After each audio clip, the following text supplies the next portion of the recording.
USA. This is the valley where the giant mushrooms grow. More atomic bombs have been exploded on these few hundred square miles of desert than on any other spot on the globe. Little bomb.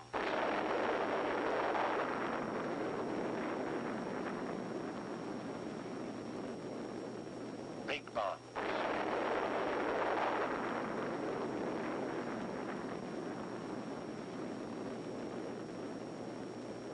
Low bursts.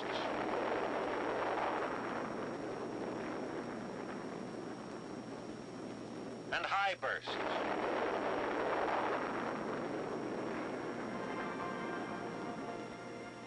Within the last 2 years, 20 of these colossal blasts have echoed across the great barren stretches of the Southwest. This testing ground in our own backyard, just an aerial stone's throw from the Los Alamos laboratory, has been used only for experimental devices below certain power levels. Even so, it has been hugely valuable. It would have cost months of precious time and millions of dollars more to do this testing at the Pacific Proving Ground on Eniwetok Atoll. Interwoven throughout the story of the Nevada tests is a second story, the story of the part played by the United States Air Force, operating here under the command of Major General John S. Mills, responsible for Air Force participation in the nuclear weapons program. With this help, the help of Air Force personnel, equipment, and veteran know-how, the tests afforded much earlier completion dates than would have otherwise been practical, yielding information vital to the big picture, national defense. Of the 20 bombs that were detonated, 14 had to be aerial drops, pinpointed with unerring accuracy to meet the requirements of atomic scientists. But the delivery of the A-bomb is only one phase of Air Force support of the Atomic Energy Commission's test program. As Shop Day approaches, a steady flow of information comes into Weather Central at the AEC's control point. Weather conditions must be right for test purposes and air operations, and from the standpoint of safety, the priority watchword of the whole program.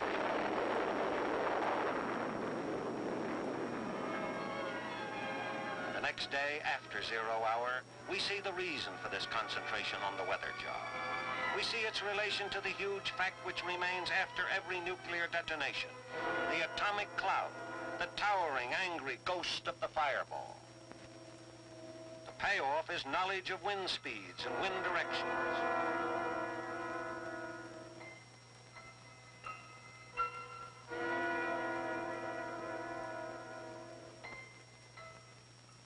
After the explosion, Air Force helicopters survey and monitor the acres of blast area with sensitive radiation counters.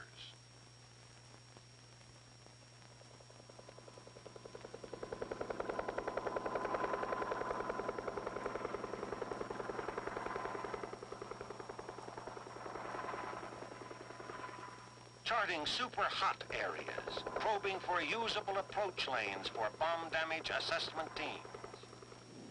Another phase of the test program is called cloud sampling, the job of gathering specimens of the radioactive particles inside the swirling atomic cloud. This is necessary for scientists to analyze accurately what happened during the explosion.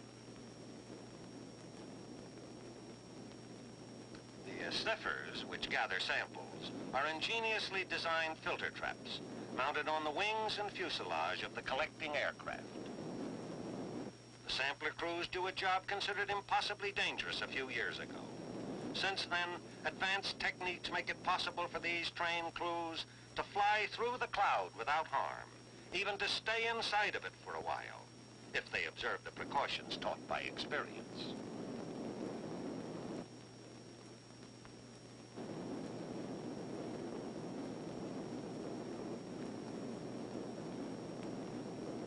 In addition to the cloud samplers, as many as 40 other aircraft are aloft to handle special assignments each time an atomic test shot is fired.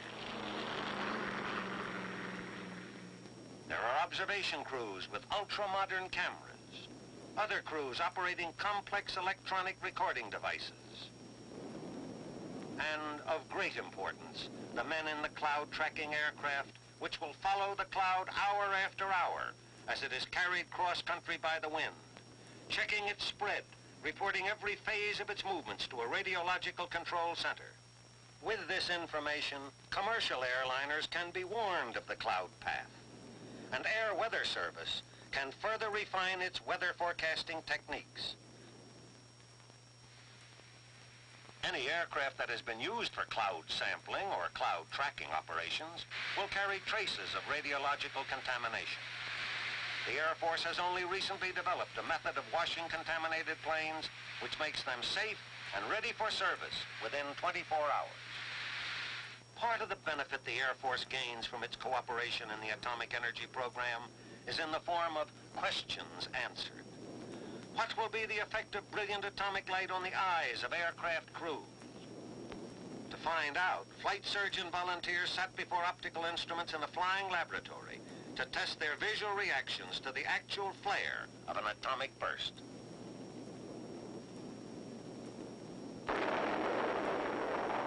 The result? Not one of these volunteers suffered any permanent eye damage. Thus, these flash blindness tests established reliable standards for protection against such intense light, which information was immediately passed on to the thoroughly interested civilian agencies.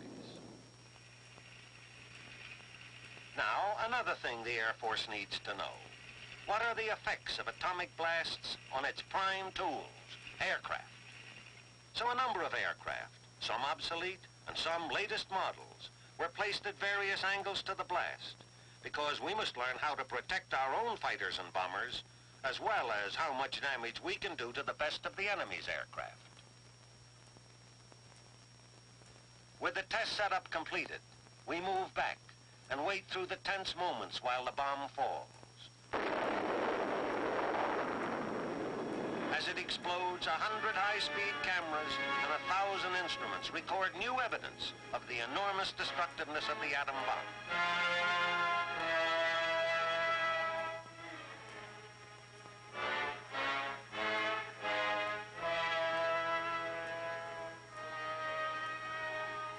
Later, we come back and study the results in detail, looking for the answers. Have fighters, built to stand greater stresses than bombers, sustained less damage? Have the ruggedly constructed jet planes fared better than the conventional aircraft? And the answers are here, in some lightly damaged aircraft and in others scorched and twisted wreckage.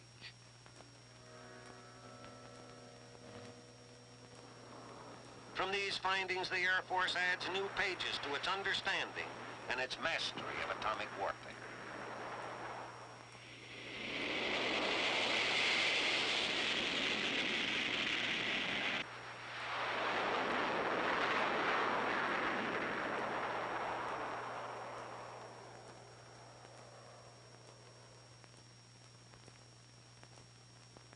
On the eve of a bombing run, an actual test drop, the air weather officer meets with top authorities for a final briefing. All groups concurring, the decision is made, as here, by Dr. Alvin Graves, Scientific Test Director, and by Mr. Carroll Tyler, Test Manager for the Atomic Energy Commission. Well, Carroll, I think we should go ahead. Okay, Al, we have a shot. The standby period is over. The scores of activities that go into an atomic strike begin to mesh together. Aircraft crews get their final briefing. I am confident that you will execute this mission successfully. Now let's go and have a good mission. Out on the flight line, the drop aircraft is wheeled into position for loading. An intricate job with no room for fumbling.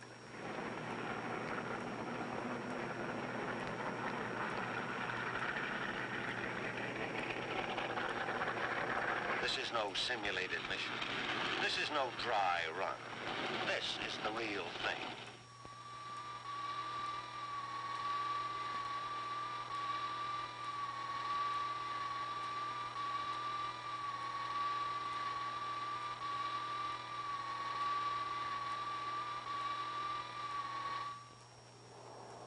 With an atomic bomb loaded in the bomb bay, the strike is launched. Rosebud, code name for this B-50 drop aircraft, is in the air. Three men in this plane especially share the heavy responsibility. The pilot, the radar navigator, and the bombardier. Once cleared from the base area, Rosebud climbs toward operational altitude. At the AEC control point, the progress of Rosebud, mile after mile, is charted carefully and matched against its predicted course. The test authorities stand by for any emergency decisions that may be needed.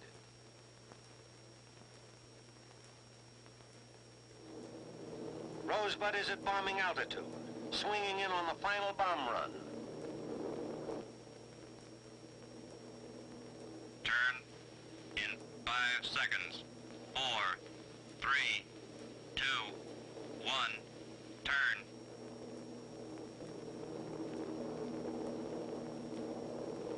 Okay, Bombardier, open the bomb bay doors.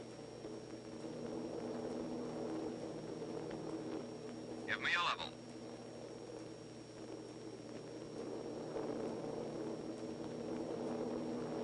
Level. And now, as the final seconds tick away, the bombardier becomes the most important man in the drop plane. The target he must hit is 6 miles below. These nuclear tests demand that the bomb be released within a timing tolerance of plus or minus 2 seconds. The bomb must fall within a scant 100 yards of dead center. Teamwork, precision, experience, all raised to the nth degree.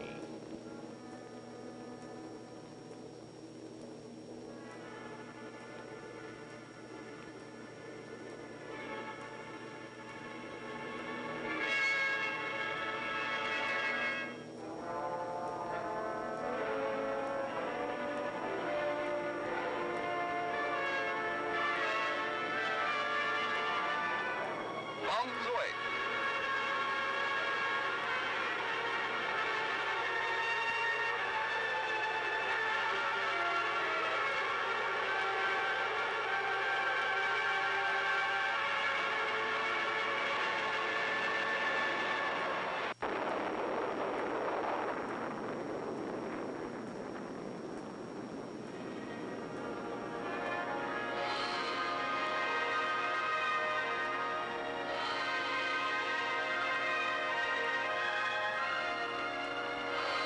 This is what happens in the valley where the giant mushrooms grow. This, within security limits, is the part played by the United States Air Force in the Atomic Energy Commission's Continental Test Program.